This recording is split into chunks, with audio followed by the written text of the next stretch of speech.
Hello everyone, அஸ்ஸலாமு அலைக்கும். இன்றைக்கி நான் உங்களுக்கு சுக்கு காப்பி எப்படி வைக்கிறது அப்படின்னு சொல்கிறேன். இது வந்து ரொம்பவே நல்லது. இது வந்து டைஜஷன் ப்ராப்ளம் எல்லாமே வந்து கிளியர் பண்ணும். இன்னொன்று நல்லா ஹெவியாக நம்ம சாப்பிட்ருக்கோம் அப்படி ஏதாச்சும் அப்படின்னா இது வந்து ரொம்பவே நம்மளுக்கு யூஸ்ஃபுல்லான ஒரு விஷயம்.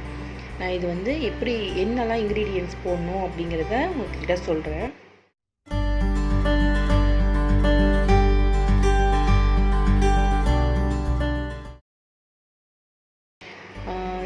சுக்கு ரெண்டு துண்டு சுக்கு, அதுக்கப்புறம் 1 டீஸ்பூன் மிளகு, அப்புறம் ஒரு 2 இல்லை 3 ஏலக்காய், அதுக்கப்புறம் மல்லி, முழு மல்லி வந்து கொஞ்சம், அதாவது 1 ஸ்பூனு இல்லை 1.5 ஸ்பூனு.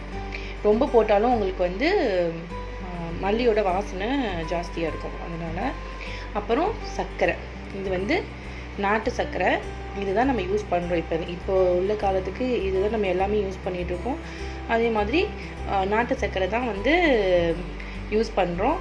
இது வந்து ஒரு 2 ஸ்பூனு. சுகர் ரொம்ப கம்மியாக வேணுங்கிறவங்க 1 ஸ்பூன் போட்டுக்கலாம், அப்படி இல்லாட்டி 2 ஸ்பூன் உங்களுக்கு வேணுங்கிறத போட்டுக்கலாம். இது இப்போ எல்லாமே வந்து முதல்ல நம்ம ரோஸ்ட் பண்ணிவிட்டு தனித்தனியாக ரோஸ்ட் பண்ணிவிட்டு இதை வந்து நம்ம நல்லா கிரைண்ட் பண்ணிக்க போகிறோம். அடுத்தது நாம் வந்து ஒரு இன்க்ரீடியண்ட்டாக போட்டு ரோஸ்ட் பண்ணிக்கலாம். நல்லா ட்ரை ரோஸ்ட் பண்ணி எடுத்துக்கலாம்.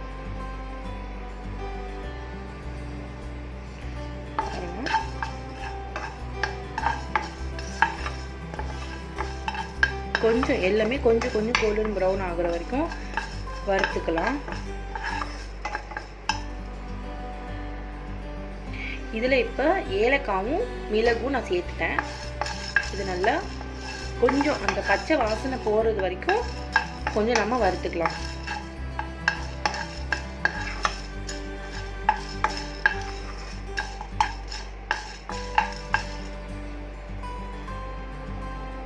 இதை நாம் இப்போ வறுத்தாச்சு.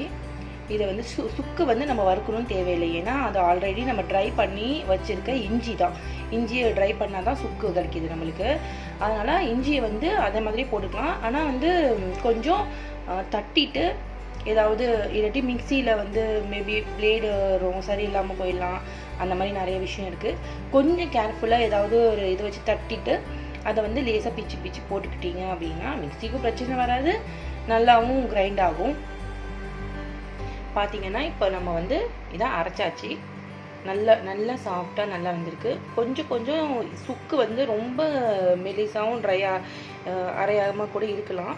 இதை வந்து நாம் வந்து 1 டம்ளர் தண்ணி இல்லை 1.5 டம்ளர் தண்ணியில் இதை அப்படியே போட்டுறாமல் 1 ஸ்பூன் இல்லை 1.5 ஸ்பூன், 1 டம்ளருக்கு 1 ஸ்பூனுங்கிற கணக்கில் வந்து நம்ம கொதிக்கிற தண்ணியில் கலக்கணும்.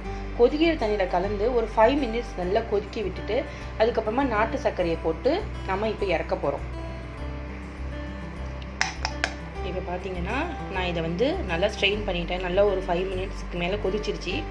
1 டம்ளர் போட்டிருக்கேன். நல்லா கொதிச்சது பார்த்தீங்கன்னா சுக்கு காப்பி இந்த மாதிரி தான், இந்த கலரில் தான் இருக்கும். ஏன்னா நம்ம நாட்டு சர்க்கரை கலந்துருக்கிறதுனால, மிளகு எல்லாமே இருக்கிறதுனால சுக்கு காப்பி வந்து இந்த கலரில் தான் இருக்கும். இதை வந்து நீங்கள் நைட்டு படுக்கிறதுக்கு போகிறதுக்கு முன்னாடி நீங்கள் வந்து குடிச்சிங்க அப்படின்னா காலையில் உங்களுக்கு வந்து ஃப்ரீயாக இருக்கும். உங்களுக்கு பாடி வந்து ரொம்ப ஹெவியாக இருக்காது. நீங்கள் என்ன சாப்பிட்ருந்தாலும், ஹெவியான ஃபுட்டு சாப்பிட்ருந்தாலும் அது வந்து டைஜஷன் ஆகிறதுக்கு உங்களுக்கு ரொம்பவே ஹெல்ப்ஃபுல்லாக இருக்கும். அதே மாதிரி மார்னிங்கில் வந்து எம்டி ஸ்டமக்கில் இதில் வந்து ஒரு 1/2 பீஸ் லெமனை நீங்கள் வந்து புழிஞ்சி அதை நீங்கள் குடிச்சிங்க அப்படின்னா வெயிட் லாஸ் ஆகிறதுக்கு ரொம்பவே ஒரு நல்ல ஒரு மருந்து இது. நீங்கள் ட்ரை பண்ணி பாருங்கள். உங்கள் ஃபீட்பேக்கை வந்து எனக்கு சொல்லுங்கள்.